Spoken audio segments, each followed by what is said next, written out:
নমস্কার, সবাইকে স্বাগত। আজকে আমি আলোচনা করব লেসন 7 স্পেশাল ট্রান্সলেশনসের ফার্স্ট চ্যাপ্টার ইন্ট্রোডাক্টরি ইট সম্পর্কে। তো এই ইন্ট্রোডাক্টরি ইটের আরও কিছু নাম রয়েছে।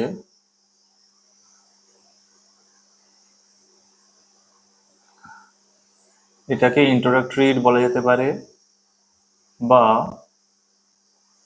প্রিপারেটরি ইট বলা যেতে পারে বা ডামি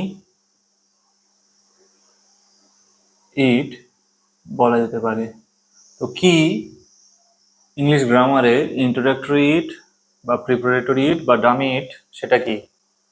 এমনি প্রথমে বলি, ইট শব্দটি হলো একটি প্রোনাউন যেটি সাধারণত কোনো বস্তু বা শিশু অথবা অচেনা কাউকে ইন্ডিকেট করতে ব্যবহার করা হয়। যেমন I have a pen, it is blue. তো এখানে ইট ইন্ডিকেট করছে পেনকে, একটা বস্তুকে বোঝাচ্ছে, বা শিশুকে বোঝাতে পারে। The child is in the cradle. In the cradle, it is crying. এখানে ইট চাইল্ডকে ইন্ডিকেট করছে। তো এখানে ইটের অর্থ হচ্ছে ইহা বা এটা। তো ইট সাধারণত এইভাবেই ব্যবহার হয়। তবে ইটের বিশেষ কিছু অর্থ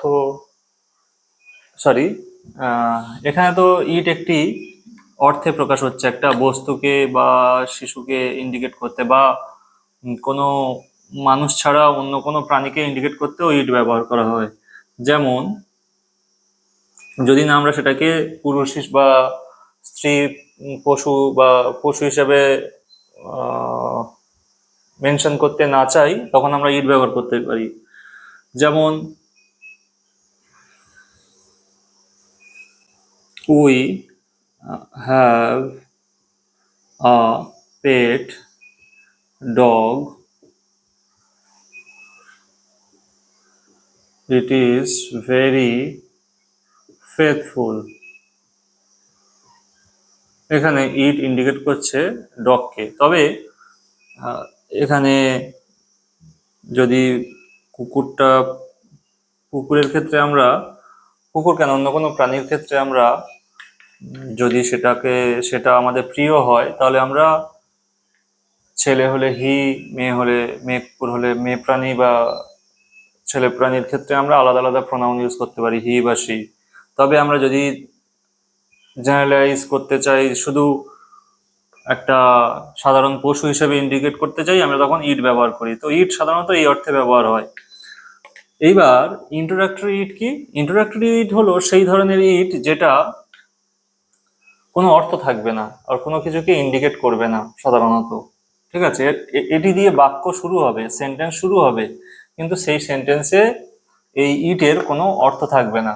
যেমন দেখা যাক, আচ্ছা, কি কি ভাবে ইট ব্যবহার হয় প্রথমে বলি। ইট ব্যবহার হয়, এই ইন্ট্রোডাক্টরি ইট ব্যবহার হয় যেমন প্রথম যদি বলা যায় টাইম, ওয়েদার, আর কি ডিস্টেন্স, এইরকম কিছুকে উল্লেখ করতে সেন্টেন্সের শুরুতে ইট ব্যবহার করা হয়। যেমন টাইম বোঝাতে, যেমন ইট ইজ 10 o'clock, এখানে এই ইটের কোনো অর্থ নেই, এর অর্থ হলো এখন 10টা বাজে, 10টা, সরি 10টা বাজে, ইট ইজ 10 o'clock, 10টা বাজে। এখানে দেখা যাচ্ছে ইটের অর্থ যেটা ইহা এটা, সেই অর্থ কিন্তু এখানে প্রকাশ পাচ্ছে না। তাহলে ইন্ট্রোডাক্টরি ইট কাকে বলা হবে? কোনো সেন্টেন্স যখন শুরু হবে একটি ইট দিয়ে এবং সেই ইটের কোনো অর্থ থাকবে না, তখন সেই ইটকে বলা হয় ইন্ট্রোডাক্টরি ইট বা প্রিপারেটরি ইট বা ডামি ইট। ঠিক আছে, আচ্ছা, আর কিছু এবার ওয়েদার সংক্রান্ত সেন্টেন্সের ক্ষেত্রে ইট ব্যবহার হয় কিভাবে দেখা যাক। যেমন বৃষ্টি হচ্ছে, আমি বলতে পারি ইট ইজ রেনিং, বৃষ্টি হচ্ছে, ইট ইজ রেনিং। আমি যদি বলি বৃষ্টি হচ্ছে, যদি আমি এইটা, আচ্ছা, এই রেন ভার্বের সাবজেক্ট হিসেবে ইট ব্যবহার হয়, এখানে ইটের কোনো অর্থ নেই। যদি আমি বলি বৃষ্টি হচ্ছিল, তখন হবে ইট ওয়াজ রেনিং, আর হচ্ছেটা হচ্ছিল হবে। বা যদি বলি ইট ওয়াজ রেনিং না বলে যদি বলি ইট রেন্ড ইয়েস্টারডে, এর মানে হবে গতকাল বৃষ্টি হয়েছিল, গতকাল বৃষ্টি হয়েছিল। ঠিক আছে, বা যদি বলি আগামীকাল বৃষ্টি হবে, তখন হবে ইট উইল রেন টুমরো, তখন হবে কি বৃষ্টি, আগামীকাল বৃষ্টি হবে।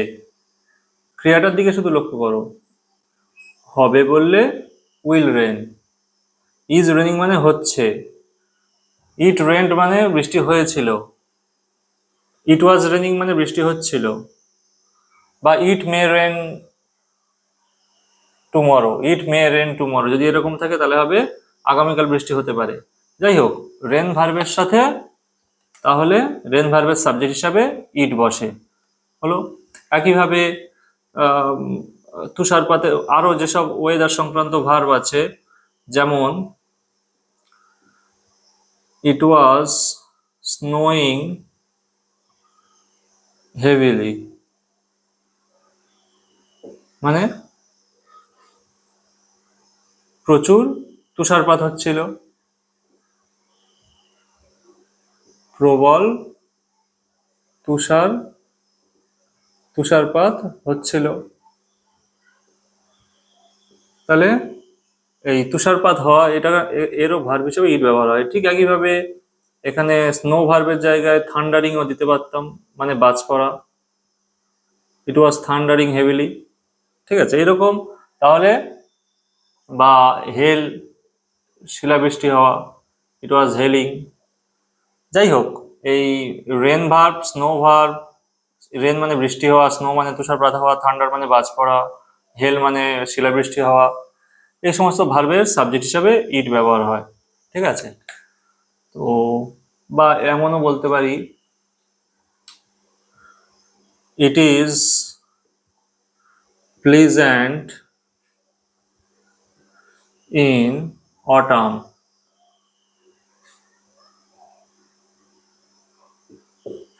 মানে কি শরতে আবহাওয়া মনোরম হয়। এখানে কিন্তু ইটের কোনো অর্থ নেই, এই ইটগুলোকে, এটা আবহাওয়া বোঝাতে ব্যবহার হয়েছে। এই ইটকে বলা হয় ইন্ট্রোডাক্টরি ইট। আবার যদি ডিস্টেন্স সম্পর্কে বলতে চাই, ইট ইজ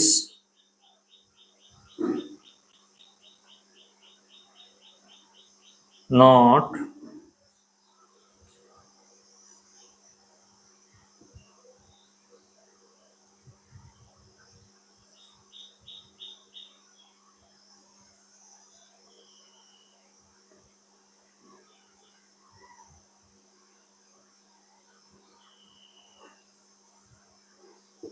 5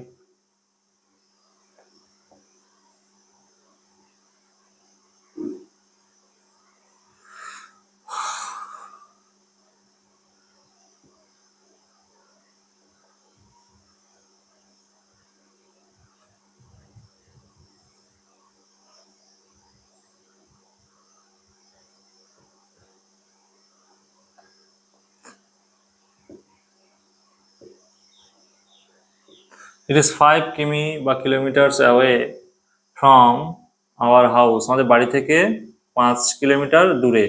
এই বাক্যতেও এটা দূরত্ব বোঝাচ্ছে। এই বাক্যতেও শুরুতে আমরা ইট ব্যবহার করছি। তো ইন্ট্রোডাক্টরি ইট টাইম, ওয়েদার ও ডিস্টেন্সের ক্ষেত্রে এইভাবে ব্যবহার হয়। আর এই ইটের কোনো অর্থ থাকে না, ইহা অর্থে বা এটা অর্থে ব্যবহার হয় না। তো প্রথম ব্যবহার গেল টাইম, ওয়েদার ও ডিস্টেন্স সম্পর্কে। আচ্ছা, পরবর্তী ব্যবহার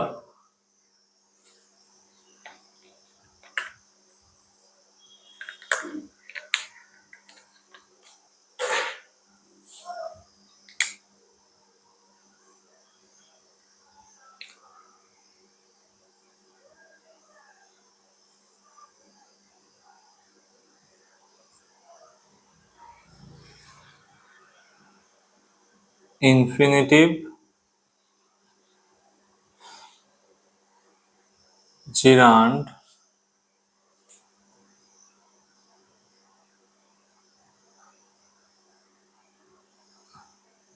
that clause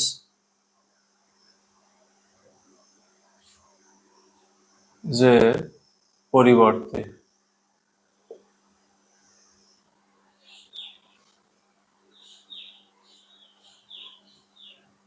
সাবজেক্ট হিসেবে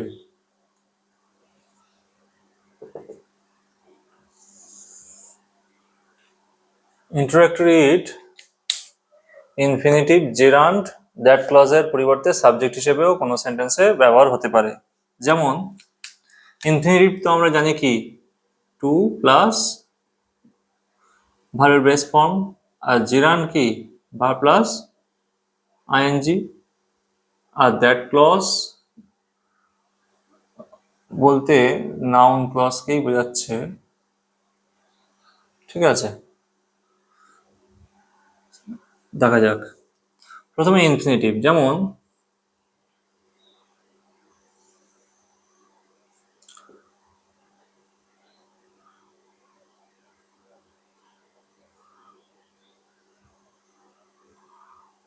to swim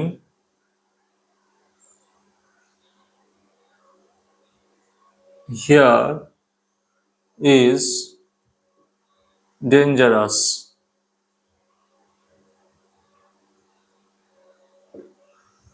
এটার মানে কি, এখানে এটা ইনফিনিটিভ ব্যবহার হয়েছে সাবজেক্ট হিসাবে। এই সাবজেক্টের পরিবর্তে আমরা কি ইন্ট্রোডাক্টরি ইট ব্যবহার করতে পারি। এটার মানে কি, এখানে স্নান সাঁতার কাটা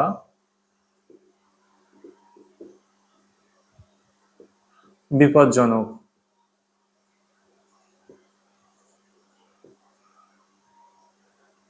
এখানে দেখো, এখানে ইংরেজি এই হিয়ার মানে এখানে, টু সুইম মানে সাঁতার কাটা, আর ইজের মানেটা এখানে উজ্জ্বল আছে হয়, আর ডেঞ্জারাস মানে বিপজ্জনক।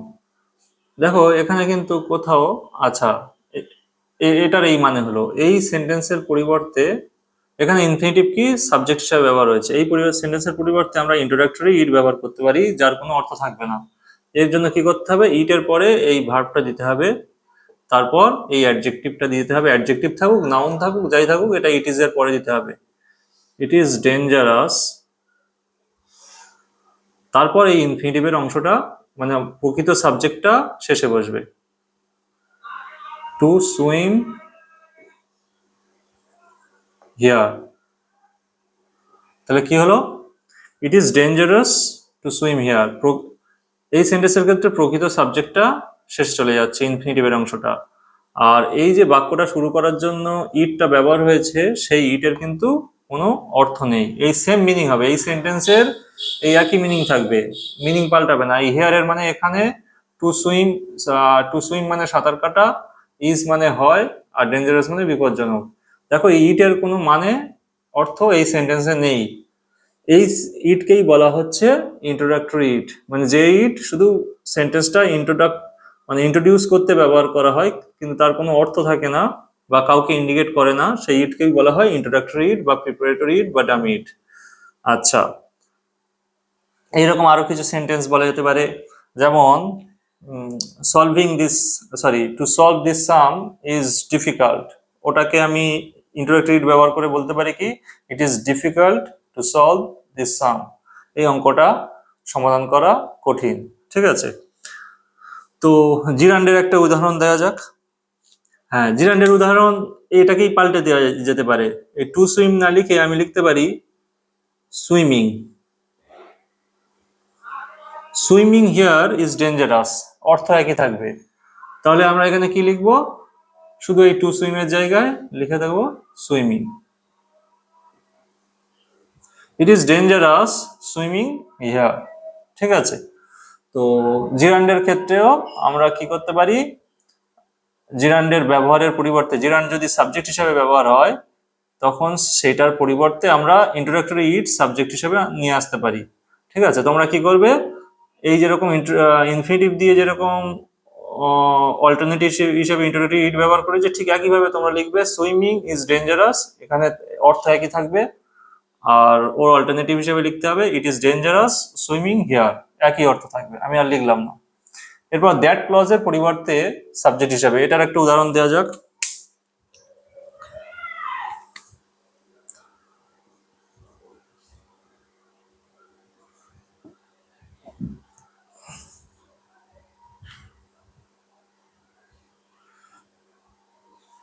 that he is honest is known to all। হলো, এই যে একটা দ্যাট ক্লজ ব্যবহার হলো নাউন ক্লজ সাবজেক্ট হিসাবে, এখানে এটা কি হয়েছে, এই দ্যাট ক্লজটা সাবজেক্ট হিসাবে ব্যবহার হয়েছে। এখানে আমরা দ্যাট ক্লজকে সেই একইভাবে শেষে পাঠিয়ে দিয়ে আমরা এই বাক্যটা শুরু করতে পারি ইট দিয়ে, মানে আমরা এইটুকু লিখবো ইটের পরে, it is known to all. এই অংশটুকু লেখার পর তারপর আমরা দ্যাট ক্লজটা শেষে দিয়ে দেবো, দ্যাট হি ইজ অনেস্ট। সবার জানা যে সে সৎ। এটার অর্থ কি ছিল, সে যে সৎ এটা সবার জানা। ঠিক আছে, সেই একই অর্থ থাকবে, সে যে সৎ সেটা সবার জানা। ঠিক আছে, বা সবার জানা যে সে সৎ। ঠিক আছে, এইরকম অর্থ আসবে। এখানে ইটের কোনো অর্থ হবে না, আমি এটার বাংলা বানায় লিখলাম না। আচ্ছা, লিখেই দিই, সবার জানা যে সে সৎ। হলো, ঠিক আছে। তো ইন্ট্রোডাক্টরি ইট ইনফিনিটিভের পরিবর্তে এইভাবে, সাব ইনফিনিটিভ জেরান্ডের পরিবর্তে এইভাবে সাবজেক্ট হিসেবে ব্যবহার হতে পারে, বা দ্যাট ক্লজের পরিবর্তে এরকম ইনফিনিটিভ ইন্ট্রোডাক্টরি ইট ব্যবহার হতে পারে। ঠিক আছে, এর পরবর্তী ব্যবহার দেখা যাক। আচ্ছা,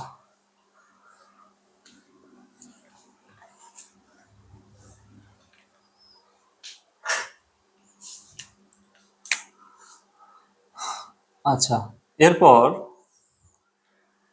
ইন্ট্রোডাক্টরির ব্যবহার হতে পারে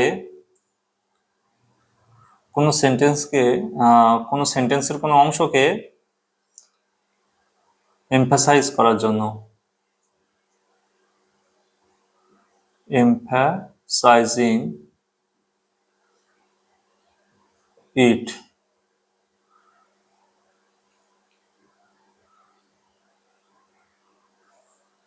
in cleft sentence।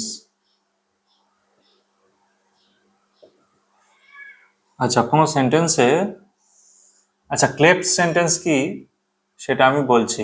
Cleft sentence কি, একটা এক্সাম্পল দিয়ে দিই। আমি যদি শুধু লিখি রাহুল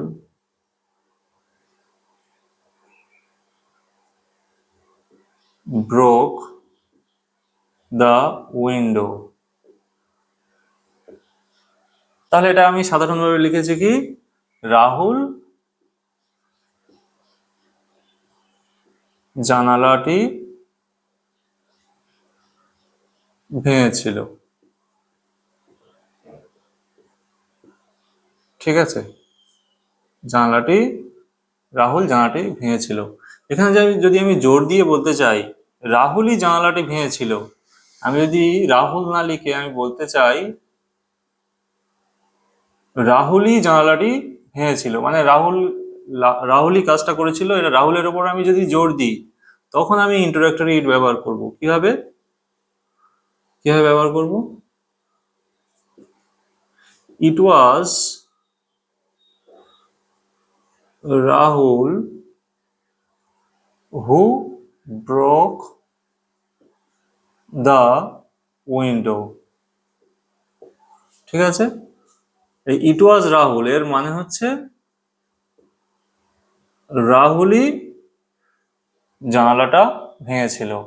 ঠিক আছে, রাহুলই জানালাটি ভেঙেছিল। আবার আমি যদি এমন রাহুলের ওপর জোর দিলে তো এইরকম মানে হবে রাহুল, এটা আমি আর বাংলা মানে লিখছি না, তোমরা লিখে নাও রাহুলই জানালাটি ভেঙেছিল, আলাদা করে হুয়ের মানে করতে হবে না। এইবার আমি যদি এমফাসাইজটা, মানে এমফাসাইজ মানে জোর দেওয়া, ঠিক আছে, তাহলে এই ইটের দ্বারা কি, এই ইটের দেখো কোনো অর্থ হচ্ছে না, রাহুলই জানালাটি ভেঙেছিল, এখানে ইটের আলাদা করে অর্থ হচ্ছে না, এটাই হচ্ছে ইন্ট্রোডাক্টরি ইট। হুম। আর কোনো যখন কোনো সেন্টেন্সের কোনো অংশকে এইভাবে জোর দেওয়া হয়, ঠিক আছে, তখন সেই পুরো সেন্টেন্সটাকে বলা হয় ক্লেফট সেন্টেন্স। ঠিক আছে, তো আমি যদি এই উইন্ডোটাকে জোর দিতে চাই, এবারে আমি বলছি না যে রাহুলই জানলাটি ভেঙেছিল, এবারে আমি বলতে চাইছি যে রাহুল জানলাটিই ভেঙেছিল, অর্থাৎ রাহুল অন্য কিছু ভাঙেনি, দরজা, হ্যাঁ, বিছানা এরকম কিছু ভাঙেনি, রাহুল জানলাটাই ভেঙেছিল। এবার যদি আমি জোরটা জানলাটিতে বোঝাতে চাই তখন আমি এমন লিখতে পারি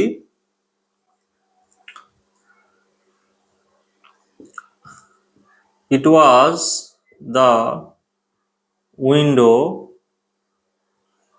হুইচ রাহুল ব্রোক। তাহলে এর অর্থ কি হবে? রাহুল জানলাটাই জানালাটি রাহুল জানালাটি ভেঙেছিল, এই হুইচের আলাদা করে অর্থ করতে হবে না। ঠিক আছে, তো এইভাবে কোনো সেন্টেন্সের কোনো অংশকে জোর দেওয়া হলে সেই সেন্টেন্স, পুরো সেন্টেন্সটাকে বলা হয় ক্লেফট সেন্টেন্স। আর এই এখানে ইটটা কিভাবে ব্যবহার হচ্ছে, ইটটা ব্যবহার হচ্ছে এমফাসাইজ করতে, অর্থাৎ এই সেন্টেন্সের এই অংশকে জোর দিতে ব্যবহার করছে, ওই জন্য একে এমফাসাইজিং ইট বলা হয়েছে। ঠিক আছে, তো ইন্ট্রোডাক্টরি ইট এইভাবে ব্যবহার হতে পারে। আচ্ছা, আমি এটা পাস্ট টেন্সে দিয়েছিলাম বলে এটা ইট ওয়াজ দিয়েছি, আমি যদি এটা প্রেজেন্ট টেন্সে দিতাম তাহলে আমার এখানে ইট ইজ দিতাম। ঠিক আছে, রাহুল হ্যাজ ব্রোকেন, এটা প্রেজেন্ট পারফেক্ট, যদি এরকম দিতাম রাহুল জানালাটি ভেঙেছে। ঠিক আছে, যদি আমি এরকম দিতাম রাহুল জানালাটি ভেঙেছে, তখন ইট ইজ রাহুল হতো। Who has broken, who has broken, তাহলে এইটা প্রেজেন্ট পারফেক্টে হতো, it is Rahul who has broken the window. আর যদি প্রেজেন্ট ইনডেফিনিটে দিতাম রাহুল ব্রেকস, রাহুল জানলা ভাঙে, তখন একই ব্যাপার হতো, রাহুল জানালাটি ভাঙে, তখন ইট ইজ রাহুল হু, তখন এটা ভাঙের জন্য এখানে টেন্স পাল্টাবে, হু ব্রেকস, তখন হুটা third person singular, who breaks the window, it is Rahul who breaks the window. তো ইন্ট্রোডাক্টরি ইট এইভাবে ব্যবহার হয় ক্লেফট সেন্টেন্সে। আচ্ছা, নেক্সট।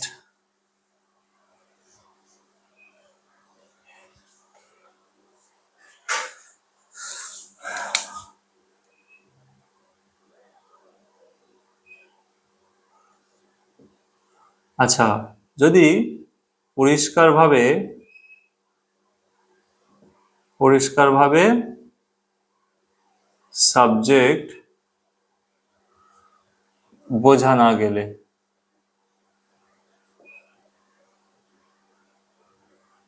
পরিষ্কারভাবে সাবজেক্ট বোঝা না গেলে তখন আমরা ইন্টারোগেটরি ইট ব্যবহার করতে পারি।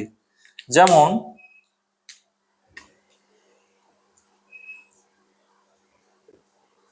মনে হয়, মনে হয়, এখানে যে উজ্জ্ব আছে। আচ্ছা, যেটা লিখলামই, মনে হয় যে সে আজ বিকালে আসবে। ঠিক আছে, মনে হয় যে সে আজ বিকালে আসবে। এখানে দেখো দুটো ক্লজ আছে, সে আজ বিকালে আসবে আর মনে হয়, আর যেটা তো কনজাংশন, এটা সাবঅর্ডিনেট ক্লজ, আর মনে হয় এটা প্রিন্সিপাল ক্লজ। তো এই মনে হওয়া ইংরেজি হচ্ছে সিম, কিন্তু এর কোনো সাবজেক্ট নেই, এই প্রিন্সিপাল ক্লজের কোনো সাবজেক্ট নেই। এখানে আমরা কি করতে পারি, এই ইন্টারোগেটরি ইট ব্যবহার করতে পারি সাবজেক্ট হিসাবে। তাহলে ইট সিমস, এস যোগ করব। এবারে যে ইংরেজি দ্যাট, ইট সিমস দ্যাট, মানে মনে হয় যে। তাহলে এখানে দেখো মনে হয় এর ইংলিশ সিমস, কিন্তু এই ইটের অর্থ এখানে নেই। ইটটা শুধু শুরু, এই ভাবটাকে শুরু করার জন্য ব্যবহার হয়েছে। দ্যাট, সে আজ বিকালে আসবে। He will come this afternoon. তাহলে কি হলো, মনে হয় যে সে আজ বিকেলে আসবে। ইট সিমস, সিম ভার্ব ব্যবহার করতে পারি এখানে, অ্যাপিয়ার ভার্ব ব্যবহার করতে পারি এখানে। ইট সিমস দ্যাট, বা it appears that he will come this afternoon. বা এইরকম বাক্য হতে পারে,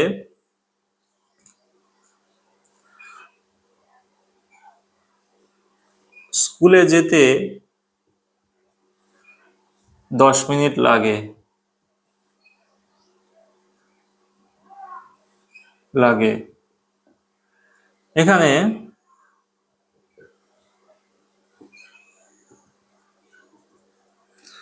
এখানে দেখো কে স্কুলে যেতে 10 মিনিট লাগে, এখানে দেখো ভার্ব তো আছে কিন্তু পরিষ্কারভাবে কোনো সাবজেক্ট বোঝা যাচ্ছে না।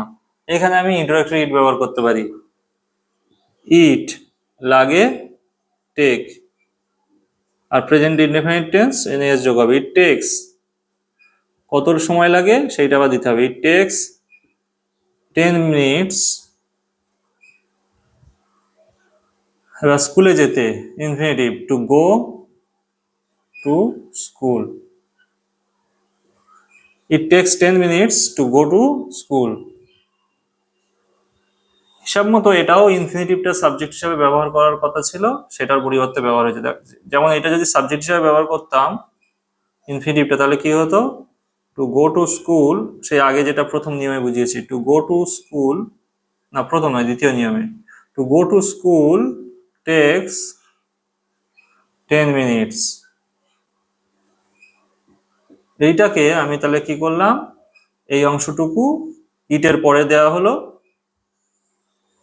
ইটের পরে দেওয়া হলো, আর তারপর এই ইনফিনিটিভ অংশটা শেষে বসিয়ে দেওয়া হলো। ঠিক আছে, যাই হোক এখানে কিন্তু এই ইটের কোনো অর্থ নেই। দেখো টেক্স মানে লাগে 10 minute, 10 minute, two go to school মানে স্কুলে যেতে। দেখো ইটের কোনো অর্থ নেই এখানে, তাহলে পরিষ্কারভাবে সাবজেক্ট বোঝা যাচ্ছে না, আমরা এখানে ইন্ট্রোডাক্টরি ইট ব্যবহার করব, এই ইন্ট্রোডাক্টরি ইট।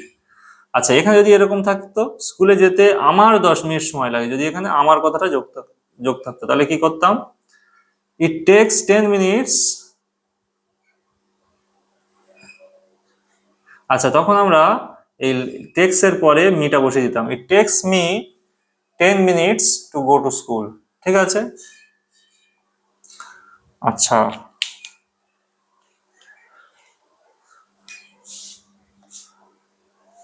বা এইরকম ধরনের সেন্টেন্সেও ব্যবহার করা হয় ইন্টারোগেটরি ইট। যেমন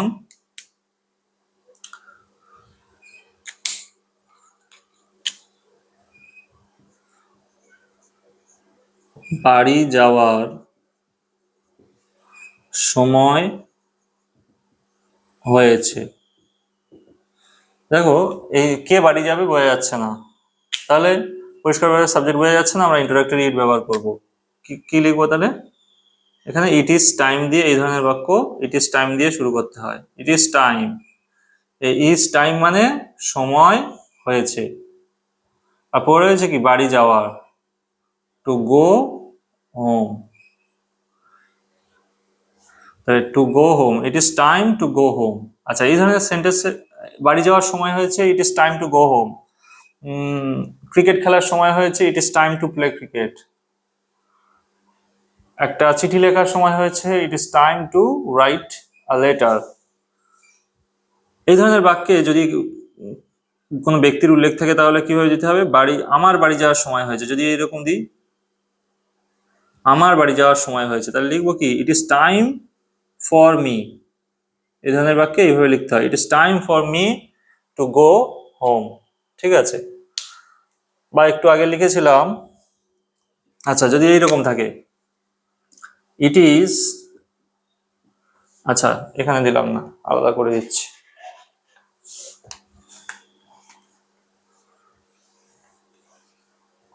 আচ্ছা আরেকটা উদাহরণ দিই, যেমন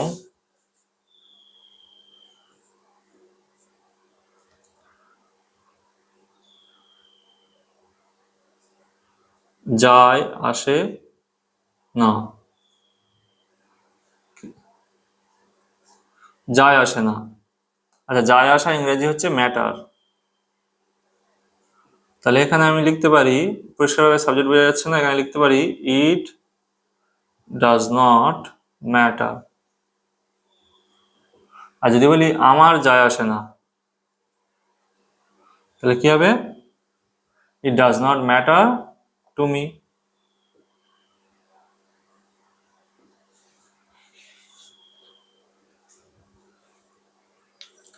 আচ্ছা যদি এমন থাকে এই কাজটি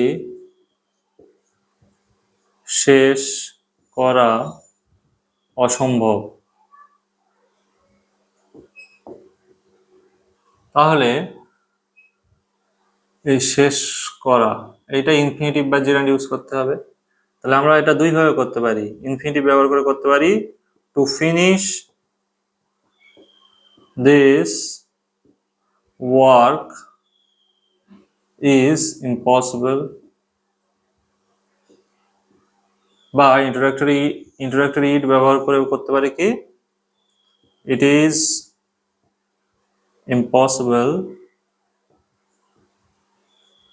এই অংশটুকু আগে দেবো ইট ইজ এর পর, মানে ইট এর পর, এই ইট ব্যবহার করার পর এই ভার্ব থেকে অ্যাডজেক্টিভ অংশটাকে দিয়ে দেবো, ইট ইজ ইম্পসিবল, আর ইনফিনিটিভ অংশটা দেবো টু ফিনিশ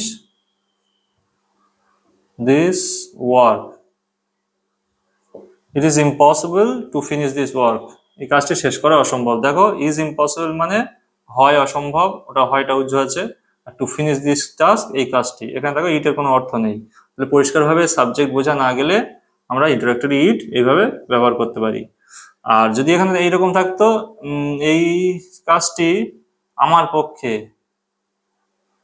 আমার পক্ষে শেষ করা অসম্ভব, যদি আমার পক্ষে থাকতো, বা আমার পক্ষে না থেকে শুধু যদি আমার কথা থাকতো এই কাজটি আমার শেষ করা অসম্ভব, তাহলে ইট ইজ ইম্পসিবল এর পরে এই অ্যাডজেক্টিভটার পরে ফর মি দিয়ে দিতে হতো, it is impossible for me two finish this work. এটা আমার থাকুক বা তোমার থাকুক, যাই থাকুক সেইটা এখানে বসে যাবে। যদি থাকতো এই কাজটি তোমার পক্ষে শেষ করা অসম্ভব, তখন ফর মির জায়গায় ফর ইউ হতো, it is impossible for you to finish this work.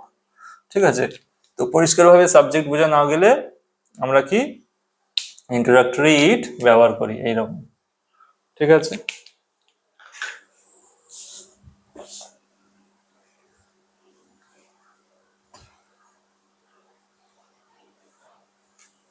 তো ইন্ট্রোডাক্টরি ইট তাহলে এই চার ভাবে প্রধানত ব্যবহার হয়। ঠিক আছে? তো আজকের ক্লাসটি এই পর্যন্তই রইল। পরবর্তী ক্লাসে আমি আলোচনা করব ইন্ট্রোডাক্টরি দেয়ার সম্পর্কে। তাহলে দেখা হচ্ছে পরবর্তী ক্লাসে।